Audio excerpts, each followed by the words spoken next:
Oubliez tout ce que vous avez vu dans les films. Oubliez les baisers volés sur les chars américains. Oubliez les fleurs jetées aux soldats. L'été 1944 et l'année 1945 en France ne sont pas une fête. C'est une boucherie camouflée en victoire. Perry brûle de fièvre, pas de joie. La chaleur est étouffante. L'odeur dans les rues est un mélange de poudre à canon, de transpiration et de peur. Oui, les Allemands partent, mais ils laissent derrière eux un pays en ruine morale. Une nation qui se regarde dans le miroir et qui a envie de vomir. Il n'y a plus de loi, il n'y a plus de police, il n'y a plus de juges, il n'y a que des hommes en colère avec des fusils volés. C'est le Far West au cœur de l'Europe. Pendant 4 ans, la France a vécu à genoux. Elle a eu faim, elle a eu froid, elle a dénoncé ses voisins pour un ticket de rationnement. Maintenant, l'heure de l'addition a sonné.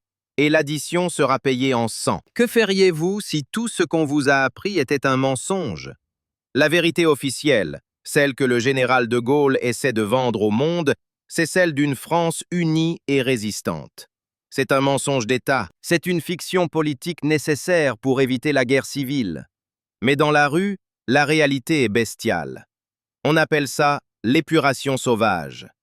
Notez bien ce terme, sauvage. Parce qu'il n'y a rien d'humain là-dedans. C'est la chasse à l'homme, ou plutôt la chasse au collabo. Mais qui définit qui est collabo? Personne. C'est votre voisin, c'est votre concierge, c'est celui à qui vous devez de l'argent. La vengeance personnelle se déguise en justice patriotique. Vous aviez une belle voiture? On vous accuse de marché noir. Pan, une balle. Vous avez refusé de coucher avec un résistant? On vous accuse d'avoir couché avec un Allemand. On vous rase. C'est le chaos absolu.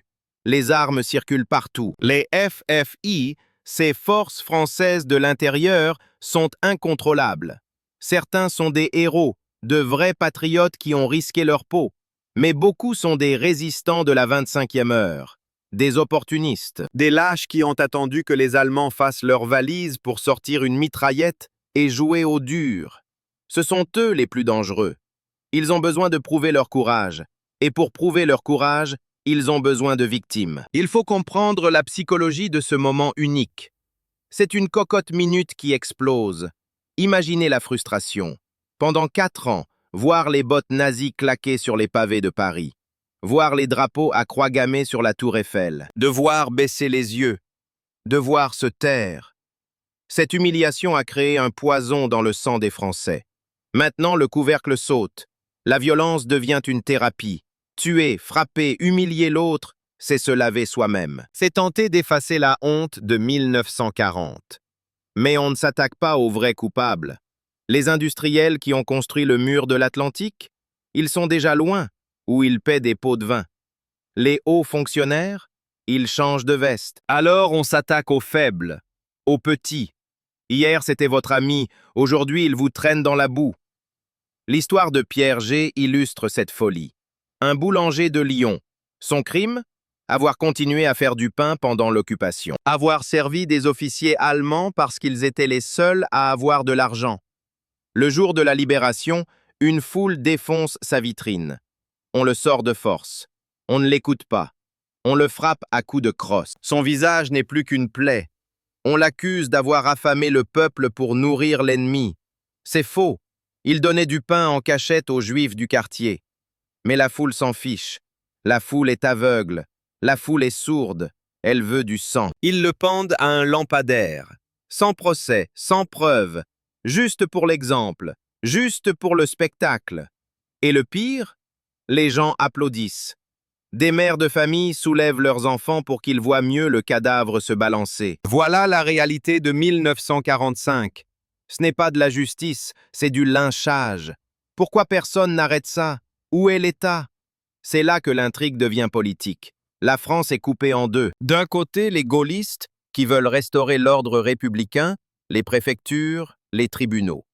De l'autre, les communistes.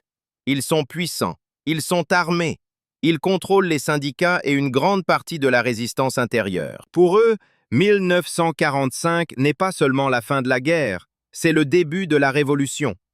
Ils veulent purger la France de sa bourgeoisie pourrie. L'épuration est leur outil politique. Éliminer les élites locales sous prétexte de collaboration, c'est prendre le pouvoir. Dans certaines régions comme le Limousin ou le Sud-Ouest, ce sont des républiques rouges.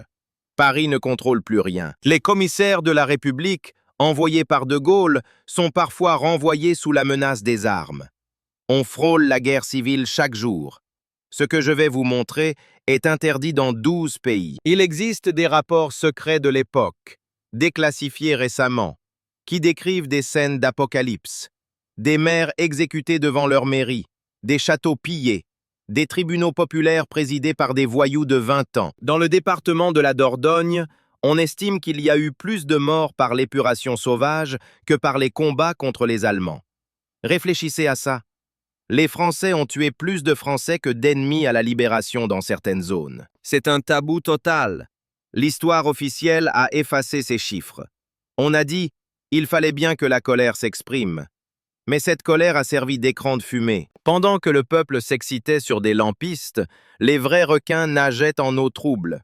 Les banquiers qui ont financé l'effort de guerre nazi, ils négociaient déjà avec les Américains. Les hauts gradés de la police qui ont organisé la rafle du Veldiv, ils étaient occupés à brûler leurs archives et à se fabriquer de fausses identités. Cette atmosphère de terreur va durer des mois. Personne n'est à l'abri. Une simple rumeur suffit à briser une vie. Vous avez parlé allemand? Suspect. Vous avez écouté Wagner? Suspect. Vous avez gagné de l'argent pendant la guerre? Coupable. La jalousie sociale devient le moteur de l'histoire. C'est le moment rêvé pour se débarrasser d'un mari encombrant ou d'une belle-mère détestée. Les lettres anonymes inondent les bureaux de la nouvelle administration. Les facteurs ne peuvent plus porter les sacs tellement ils sont lourds de délation. On dénonce pour tout et n'importe quoi. C'est le visage hideux de la France, un pays de corbeaux. Voici pourquoi on a mal jugé l'histoire. On pense souvent que la libération marque le retour de la démocratie. C'est faux. Dans un premier temps, elle marque le retour de la barbarie. La démocratie mettra du temps à revenir. Elle devra se frayer un chemin à travers les cadavres des épurés. Il faudra que De Gaulle tape du poing sur la table, qu'il dissolve les milices patriotiques, qu'il impose le désarmement des résistants. Ce sera un bras de fer terrible. Mais avant que l'ordre ne revienne, une catégorie de la population va payer le prix fort. Une catégorie qui va devenir le symbole charnel de cette épuration. Les femmes.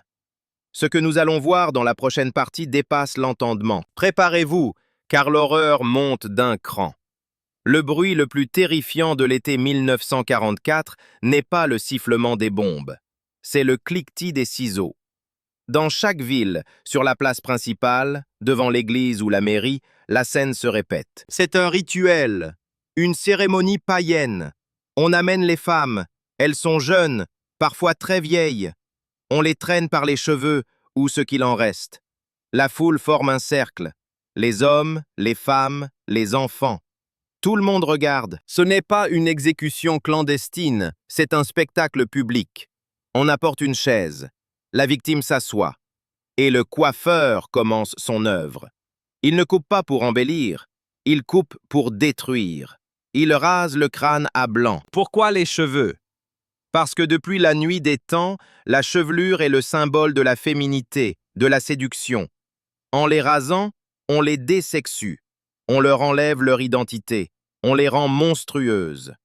Je n'ai pas pu croire ce que j'ai vu. Mais la tonte n'est que le début. La foule s'ennuie vite, elle veut plus. Alors on sort le goudron. On peint des croix gammées noires sur leur front, sur leurs seins, sur leur dos. Parfois, on utilise du rouge à lèvres. Parfois du fer rouge. L'odeur de la chair brûlée se mêle au rire. Ensuite, la procession commence. On force ces femmes à défiler dans les rues. Souvent, on les déshabille complètement, nus. Sous les yeux de leurs voisins, de leurs épiciers, de leurs anciens amis. On leur crache dessus. On leur jette des pierres. C'est le carnaval moche, une parodie de fête où la joie est remplacée par le sadisme. Regardez les photos d'époque. Ce qui glace le sang, ce n'est pas la femme tondue qui pleure, c'est le sourire du spectateur derrière elle. Ce sourire de satisfaction perverse. Quel est leur crime? On appelle ça la collaboration horizontale. Avoir couché avec l'Allemand. Mais creusons un peu. Qui sont ces femmes? Des espionnes nazies? Des traîtres à la patrie? Rarement. La majorité sont des femmes pauvres, des mères célibataires dont le mari était prisonnier en Allemagne depuis 1940. Elles devaient nourrir leurs enfants. Et qui avait de la nourriture? Qui avait de l'argent? L'occupant. Coucher pour une miche de pain, pour du charbon, pour des médicaments. Est-ce de la trahison ou de la survie? D'autres étaient simplement amoureuses. L'amour ne connaît pas les frontières. Elles ont aimé un Hans ou un Fritz, pas un uniforme. Elles ont vu un homme, pas un nazi. Pour la France de 1945, c'est impardonnable. Le corps de la femme appartient à la nation. En l'offrant à l'ennemi, elles ont souillé le territoire français. Voici la vérité sur les hommes qui tenaient les ciseaux. Il y a une hypocrisie monstrueuse derrière ces tontes. Qui tient les ciseaux? Des hommes. Souvent des hommes qui n'ont rien fait pendant la guerre. Des hommes qui se sentent émasculés par la défaite de 1940. La France a été battue en 6 semaines. L'armée française a été humiliée. Les hommes français n'ont pas su protéger leur pays. Alors en 1944, ils se vengent. Sur qui? Pas sur les soldats allemands. Ils sont trop dangereux. Ils se vengent sur leurs propres femmes. En punissant la femme qui a couché avec l'ennemi, l'homme français croit laver son honneur. C'est un transfert de culpabilité. Ce n'est pas nous qui avons perdu, c'est elles qui nous ont trahis. C'est lâche, c'est pitoyable, mais c'est psychologiquement puissant. Ça ressoude la communauté masculine sur le dos des femmes. Une image résume tout ce drame. La photo de Robert Capa à Chartres. On y voit une femme, Simone Touzeau, tondue, le visage marqué par une honte infinie. Dans ses bras, elle serre un nourrisson, le fruit de son crime. Autour d'elle, la foule hurle, rit, pointe du doigt. Regardez bien cette photo. Regardez les visages derrière elle. Il y a de la haine pure. Mais regardez le bébé. Il dort ou il regarde le ciel. Il est innocent. Pourtant, sa vie est brisée avant même d'avoir commencé. Cette femme ne sera jamais plus une citoyenne comme les autres. Elle et son enfant seront des parias. Beaucoup de ces enfants de Bosch grandiront dans le secret, la honte, souvent abandonnés ou maltraités. Ce que je vais vous montrer est interdit dans 12 pays.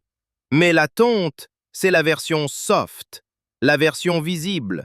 Ce qu'on cache, ce sont les viols. Dans l'euphorie de la libération, le corps de la femme Collabo devient un butin de guerre. Si elle a couché avec un Allemand, alors elle est une putain, non? Alors tout est permis. Des groupes de FFI s'introduisent chez des femmes seules, les violent en réunion sous prétexte d'interrogatoire. À Tulle, à Limoges, des femmes meurent des suites de ces sévices. C'est une page noire que la France a mis 50 ans à ouvrir. Il n'y a pas de monument pour ces femmes, pas de plaque commémorative. Elles sont les victimes oubliées, sacrifiées sur l'autel de la victoire. Et pendant que le peuple s'acharne sur les petites gens, que font les stars? C'est là que l'injustice explose. Prenez Arletty, l'actrice la plus célèbre de France. Sa réplique « Atmosphère, atmosphère » est culte. Elle vit une passion torride avec un officier de la Luftwaffe. Elle ne se cache pas. À la Libération, elle est arrêtée. Est-elle tondue? Non. Est-elle violée? Non. On l'enferme au Drancy, puis dans un château privé. Elle a des amis puissants. Elle s'en sortira avec un blâme. Coco Chanel! Elle distribue des flacons de numéro 5 aux soldats américains pour se faire pardonner. Les élites se protègent d'entre elles. La tonte, c'est pour la boulangère, pour la femme de ménage, pour l'ouvrière. C'est un châtiment de classe. La France de 1945 est impitoyable avec les faibles et complaisante avec les puissants. Stop! Avant de partir, regardez ça. Vous pensez que l'horreur s'arrête là? Que la soif de sang est étanchée? Détrompez-vous. Si les femmes ont payé avec leurs cheveux et leur corps, les hommes, eux, vont payer avec leur vie. Car maintenant que la foule s'est amusée, les vrais règlements de compte commencent. Les murs des cimetières vont se couvrir de sang frais. Et cette fois, ce ne sont pas des rumeurs, ce sont des exécutions massives. La machine à tuer est en marche, et rien ne semble pouvoir l'arrêter. La fête est finie, les ciseaux sont rangés. Maintenant, on sort les pelles pour creuser des tombes. Si les femmes ont servi d'exutoire sexuel, les hommes, eux, sont les cibles d'une épuration physique radicale. Le chiffre officiel fait froid dans le dos. Environ 9000 exécutions sommaires avant même que la justice légale ne soit mise en place. 9000, c'est l'équivalent d'une petite ville rayée de la carte. Sans juge, sans avocat, sans appel. C'est la loi du talion dans sa forme la plus pure. On ne cherche pas la vérité, on cherche l'élimination. Les forêts françaises deviennent des cimetières à ciel ouvert.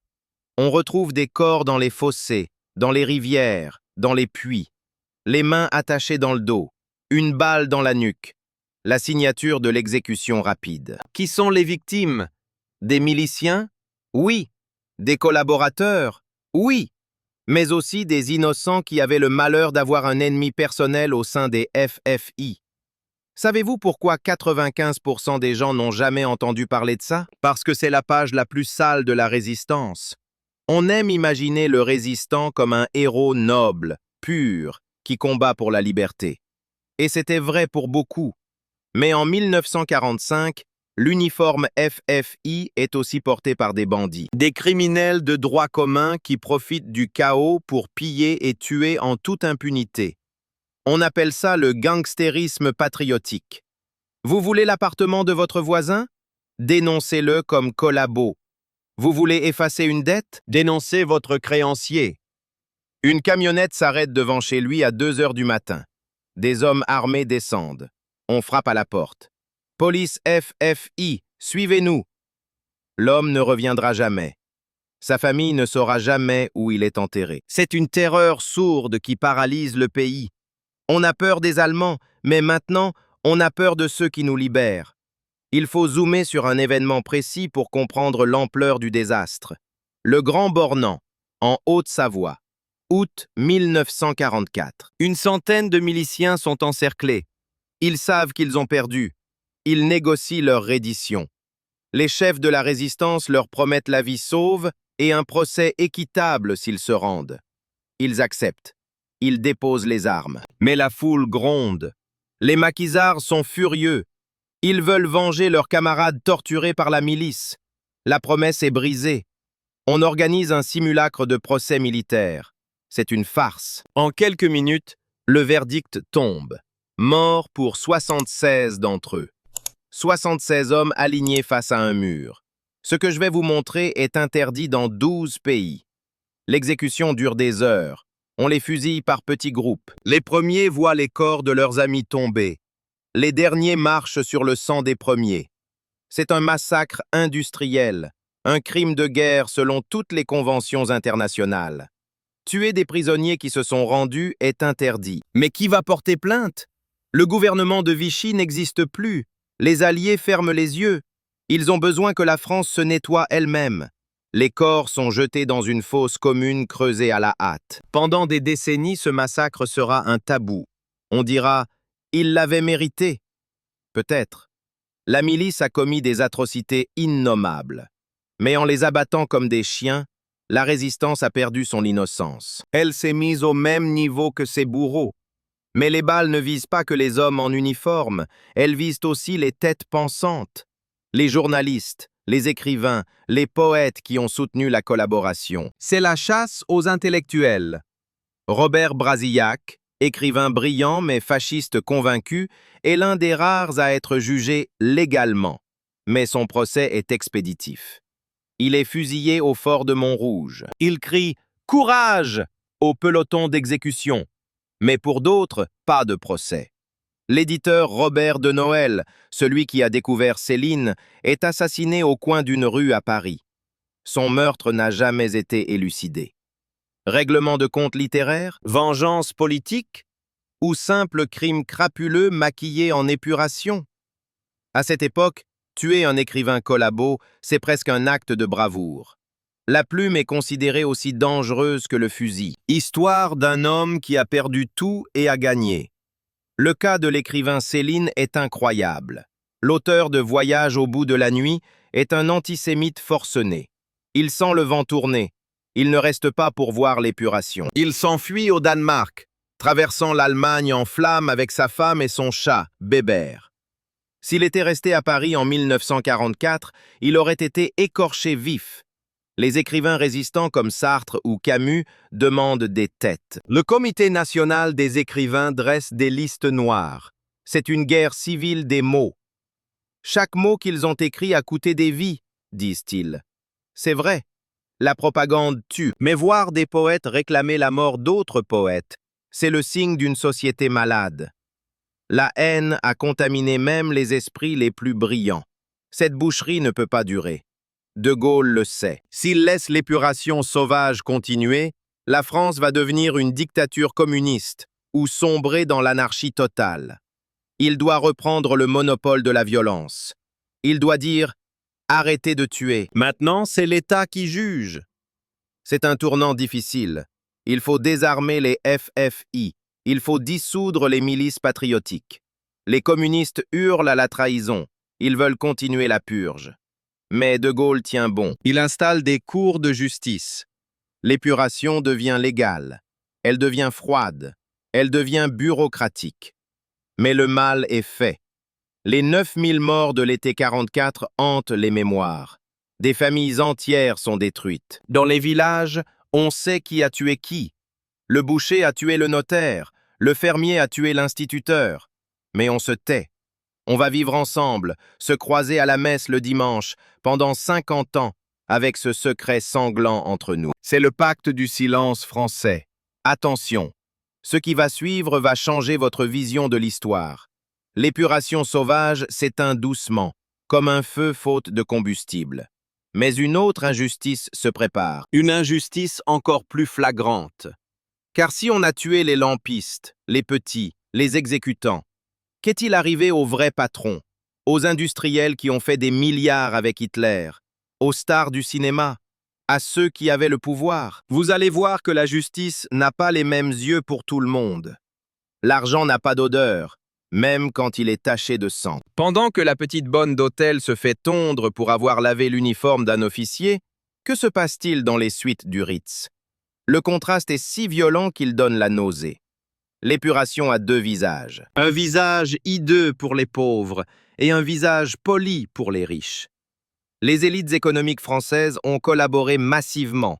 Ce n'est pas une opinion, c'est un fait comptable. Pour faire tourner les usines, pour éviter la faillite, les grands patrons ont signé des contrats avec le diable. Ils ont fourni l'acier, le béton, les camions pour la Wehrmacht. Ils ont construit le mur de l'Atlantique qui a tué des soldats américains le jour du débarquement. Ils ont fait des profits records.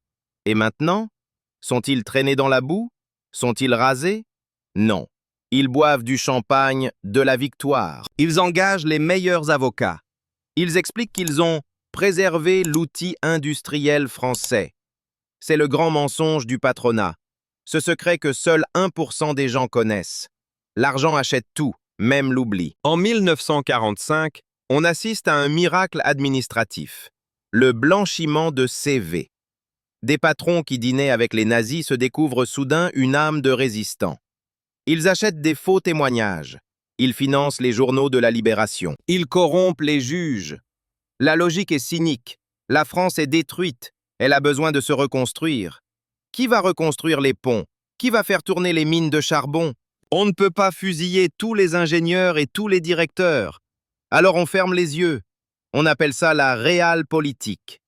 Mais pour la femme tondue sur la place du village, ça s'appelle une injustice mortelle. Le symbole absolu de cette impunité porte un nom mondialement connu. Gabrielle Chanel, Coco, l'icône de la mode. Son dossier est accablant. Pendant l'occupation, elle ne survit pas, elle règne.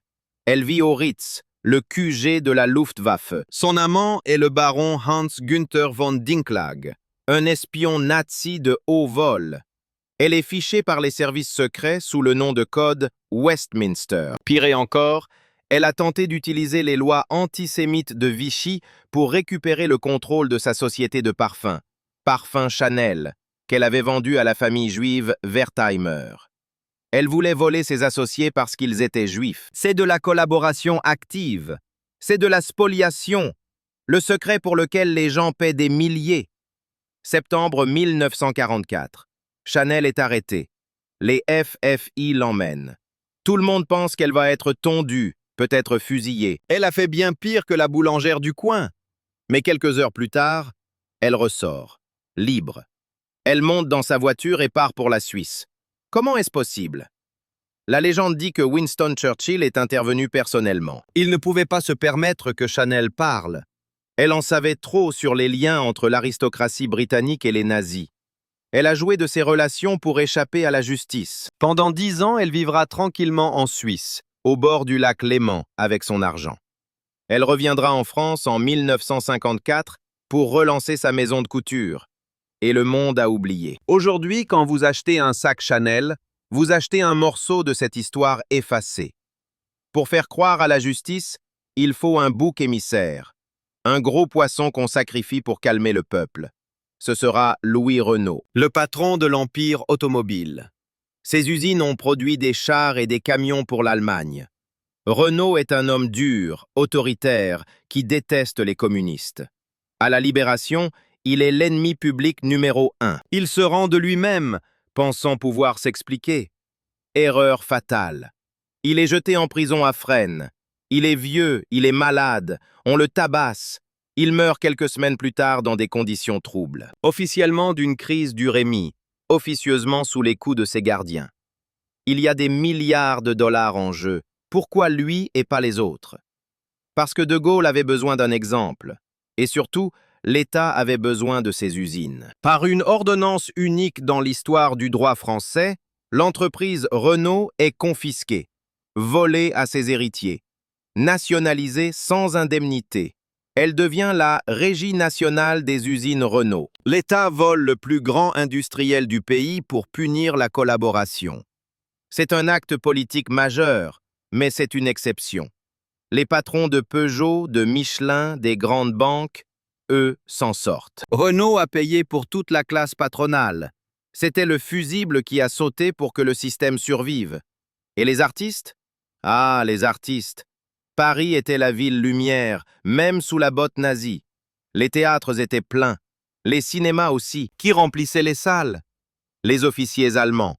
Sacha Guitry, le dramaturge génial, dînait avec Göring. Il disait « Je défends l'esprit français ». Quand on l'arrête en pyjama chez lui, il a ce mot incroyable. « Je peux enfin dire que j'ai été arrêté par des Français ». Il passera 60 jours en prison, dans le luxe relatif, avant d'être relâché. Pas de tonte, pas de balle dans la nuque, juste un peu d'inconfort. Voici pourquoi tout le monde fait ça mal. L'écrivain Colette, qui a publié dans des journaux collabos, n'est pas inquiétée. Elle est trop célèbre. Édith Piaf? Elle a chanté pour les prisonniers en Allemagne, mais elle s'est arrangée pour se faire passer pour une résistante en disant qu'elle faisait passer des faux papiers. Vrai ou faux? Peu importe. Le public l'aime. On ne touche pas aux idoles du peuple. La justice de 1945 est une justice de spectacle. On tue les seconds couteaux, les obscurs, les sans grade. Mais on épargne les vedettes pour ne pas désespérer Billancourt. Le message est clair. Le talent excuse la trahison. Si vous êtes brillant, riche ou célèbre, la France vous pardonne tout. Si vous êtes pauvre et anonyme, la France ne vous pardonne rien. L'été 1945. La chaleur est retombée, mais la tension est à son comble. La France s'apprête à juger son grand-père, le maréchal Pétain, le vainqueur de Verdun, l'homme qui a serré la main d'Hitler à Montoire. Le procès s'ouvre dans une atmosphère irréelle. Il a 89 ans. Il est assis dans le box, immobile comme une statue de cire. Il porte son uniforme de maréchal, la seule chose qui lui reste. Est-il sénile? Est-il sourd? Ou joue-t-il la comédie? Il refuse de parler. Il déclare « Un maréchal de France ne demande de grâce à personne. C'est un théâtre d'ombre. La France se juge elle-même. Comment ce pays a-t-il pu acclamer cet homme en 1940 et vouloir sa tête en 1945 ?» Les témoins défilent. On parle de trahison, de la déportation des Juifs. Pétain reste de marbre. Il incarne le déni national. Le jour où tout a changé pour toujours. Le verdict tombe au petit matin. Condamné à mort. Un frisson parcourt la salle. On va fusiller le héros de la Première Guerre mondiale? C'est impossible. De Gaulle le sait. Fusiller un vieillard de 90 ans ferait de lui un martyr. Alors, dans un geste calculé, De Gaulle commut la peine.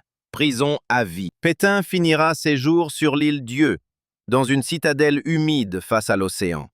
Il mourra en 1951, seul, délirant, persuadé qu'il est encore chef de l'État. Mais si le maréchal est épargné, la foule réclame du sang. Il faut un coupable, il faut un monstre à abattre. Et ce monstre a un nom, Pierre Laval. Pierre Laval, l'homme à la cravate blanche, l'avocat roublard, l'âme damnée de la collaboration. C'est lui qui a prononcé cette phrase suicidaire en 1942. « Je souhaite la victoire de l'Allemagne ». Il n'a jamais été pardonné. Son procès est l'inverse de celui de Pétain. Pétain était le silence, Laval est le bruit. Il se bat comme un lion. Il est brillant, cynique, arrogant. Mais le procès est truqué. Les jurés le huent. Ils lui crient « Au poteau !» Le juge l'insulte. Même les observateurs étrangers sont choqués. Ce n'est pas la justice, c'est une curée. Laval comprend qu'il est déjà mort. On ne veut pas le juger, on veut l'éliminer. On veut effacer sa voix. C'est le plus effrayant de ce que j'ai jamais vu. Laval est condamné à mort. Évidemment, la date est fixée, 15 octobre 1945. Mais Laval a un dernier tour dans son sac.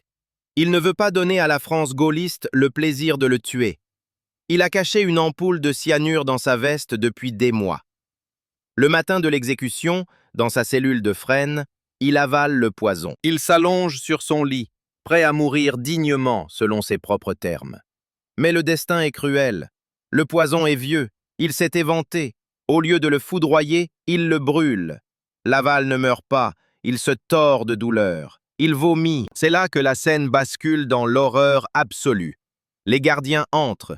Ils paniquent. « On ne peut pas fusiller un cadavre !» Les ordres sont formels. Laval doit être fusillé vivant. Alors on appelle les médecins. Situation absurde, unique dans l'histoire. Des médecins prêtent le serment d'Hippocrate pour sauver un homme, afin qu'on puisse le tuer 1 heure plus tard. On lui fait des piqûres. On lui fait 17 lavages d'estomac. 17! C'est de la torture! Laval hurle. Il supplie qu'on le laisse mourir.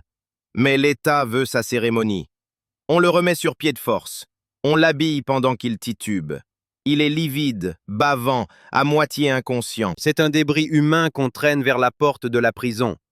Ce que je vais vous montrer est interdit dans 12 pays. Il est 12h32. On le porte presque jusqu'au poteau dans la cour de la prison.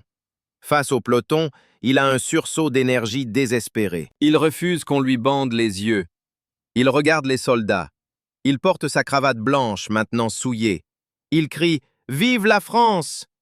La salve part. Pierre Laval s'effondre. L'officier s'approche pour le coup de grâce.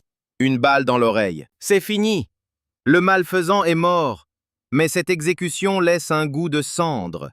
Albert Camus, éditorialiste à combat, est écœuré. Il écrit « C'est une victoire de la mort, pas de la justice ». En s'acharnant sur un mourant, la 4e République naissante s'est taché les mains. Avec la mort de Laval, le cycle de la violence se referme officiellement. Les grands procès sont terminés. La France veut tourner la page. Elle veut oublier les années noires. Elle veut oublier les femmes tondues, les voisins assassinés, les trahisons. On entre dans l'ère du mythe résistialiste. Tout le monde a été héros. Personne n'a collaboré. Les archives sont scellées pour 60. Pourquoi? Pour protéger la paix civile. Pour que les enfants ne sachent pas ce que leurs parents ont fait. C'est un pacte national de mensonges. Mais les fantômes ne meurent jamais vraiment. Ils attendent leur heure. Et cette heure viendra des décennies plus tard, quand la nouvelle génération posera enfin les questions qui fâchent. Ne partez pas, la fin va vous bouleverser. Mais avant de conclure, il reste une question, la plus importante, celle qui vous concerne. Si vous aviez vécu en 1945, de quel côté du fusil auriez-vous été? Auriez-vous tenu les ciseaux? Auriez-vous dénoncé votre voisin ou auriez-vous eu le courage de dire non? L'histoire n'est pas un livre poussiéreux, c'est un miroir. Et ce que vous allez voir dans la conclusion va vous forcer à regarder votre propre reflet. Le dernier coup de feu a claqué. Le dernier tondu a été humilié. Et maintenant? Maintenant, il faut mentir. Pour que la France survive, la vérité doit mourir. Le général de Gaulle rentre à Paris avec une obsession: éviter la guerre civile et redonner à la France sa place de grande puissance. Si le monde découvre que la France a collaboré massivement, elle sera traitée comme l'Italie ou l'Allemagne, un pays vaincu, occupé par les Américains. De Gaulle ne peut pas l'accepter. Alors il invente une histoire magnifique, le mythe résistialiste. Le discours est simple. La France a toujours détesté Vichy. La vraie France était à Londres. Les Français sont des résistants qui s'ignoraient. C'est un coup de génie politique. D'un trait de plume, il efface 4 ans de honte. Il transforme une nation de vaincus en nation de vainqueurs. Les cinémas ne montrent que des films de maquisards héroïques. Les livres scolaires oublient les photos de Pétain. On bouche les trous de mémoire avec du ciment armé. Ce que je vais vous montrer est interdit dans 12 pays. Les archives de la police? Scellées. Les dossiers des dénonciations? Brûlés ou cachés dans des caves humides. Une loi d'amnistie est votée en 1951 et 1953. Le message est clair: passez à autre chose. Les anciens collabos et les anciens résistants doivent reconstruire le pays ensemble. Votre voisin a peut-être tué votre frère? Taisez-vous. Il faut reconstruire le pont, l'école, l'usine. Ce silence est le ciment de la 4e République. C'est un pacte faustien. On achète la paix sociale avec de l'amnésie. Mais l'amnésie n'est pas la guérison, c'est juste une anesthésie. Et le réveil sera brutal. Mais la réalité, celle que personne ne veut voir, n'est ni noire ni blanche. Elle est grise. Si on enlève les 2% de vrais résistants et les 2% de vrais collabos fanatiques, que reste-t-il? Il reste 96% de la population, 40 millions de Français. Qui étaient-ils? Des lâches? Non. Des héros? Non plus. On les appelle les attentistes, ceux qui attendent. Ils avaient faim, ils avaient froid, ils avaient peur. Leur but n'était pas de sauver la démocratie ou de faire triompher le nazisme. Leur but était de trouver des patates pour le dîner, de ne pas se faire arrêter lors d'un contrôle d'identité, de protéger leurs enfants. 95% des gens ne savent pas ce simple fait. C'est la banalité du mal, mais aussi la banalité de la survie. Un boulanger vendait du pain aux Allemands? Oui, sinon il fermait sa boutique.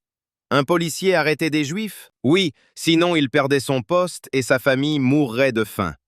Est-ce excusable? Non. Est-ce compréhensible? Oui, c'est ça qui est terrifiant. L'histoire n'est pas faite par des monstres. Elle est faite par des gens ordinaires qui font des compromis terribles. En 1945, la France a puni les femmes et quelques fusibles pour ne pas avoir à se regarder dans la glace et dire « Nous avons tous laissé faire ». Le mythe tient bon pendant 30 ans. Et puis, boum, les années 70. Une nouvelle génération arrive. Ils n'ont pas connu la guerre. Ils demandent à leur père « Et toi, papa, tu faisais quoi ?» Le silence devient gênant. Un historien américain, Robert Paxton, publie un livre explosif, La France de Vichy. Il prouve, archives à l'appui, que Vichy n'était pas un bouclier, mais un acteur volontaire de la Shoah, que la France a devancé les demandes allemandes pour déporter les enfants juifs. C'est un séisme. Le film « Le chagrin et la pitié » sort en salle. Pour la première fois, on voit des Français témoigner de leur médiocrité, de leur antisémitisme ordinaire. La France vomit son passé. Le masque du héros tombe. On découvre que le roi est nu et qu'il a du sang sur les mains. Cela a changé ma vision du monde à tout jamais. Il faudra attendre 1995, 50 ans après les faits. Le président Jacques Chirac prononce enfin les mots interdits au Vélodrome d'hiver. La France, ce jour-là, accomplissait l'irréparable. Enfin, la reconnaissance. Ce n'était pas seulement les nazis, c'était l'État français, la police française, les buts français. La boucle est bouclée. Les fantômes des tondus et des fusillés peuvent enfin reposer en paix? Pas vraiment, car l'histoire est un cycle. Pourquoi je vous raconte tout ça aujourd'hui? Pourquoi remuer cette boue? Parce que l'été de la honte n'est pas une histoire française. C'est une histoire humaine. C'est votre histoire. Regardez autour de vous. Regardez les réseaux sociaux, la haine en ligne, les lynchages médiatiques, la cancel culture, les appels au meurtre anonyme, la soif de pureté. Ne voyez-vous pas une ressemblance? Nous avons troqué les ciseaux contre des claviers, mais la pulsion est la même. L'envie de détruire l'autre pour se sentir supérieur. L'envie de trouver un bouc émissaire quand tout va mal. Et si je vous disais que le méchant de l'histoire, c'est peut-être vous?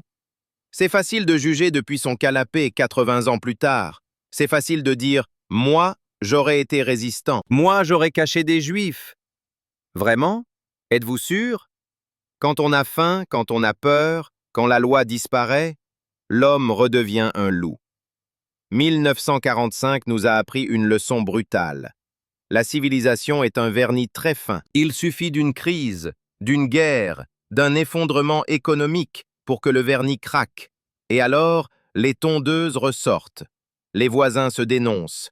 Ne partez pas, j'ai une dernière chose à vous demander. Cette vidéo n'est pas là pour vous donner une leçon d'histoire. Elle est là pour vous donner un avertissement. Ne vous croyez jamais immunisé contre la haine. Ne vous croyez jamais supérieur à cette foule qui riait devant la femme tondue. Vous auriez pu être dans cette foule. Vous auriez peut-être ri.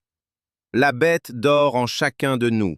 La seule façon de la garder en cage, c'est de se souvenir de la honte, se souvenir du sang, se souvenir que la liberté est fragile et que la justice ne doit jamais être une vengeance. Si cette plongée dans l'enfer de 1945 vous a ouvert les yeux, ne la gardez pas pour vous. Partagez cette vidéo. L'histoire se répète seulement si on l'oublie. Soyez de ceux qui se souviennent. Abonnez-vous pour explorer d'autres faces cachées de notre monde. À la semaine prochaine!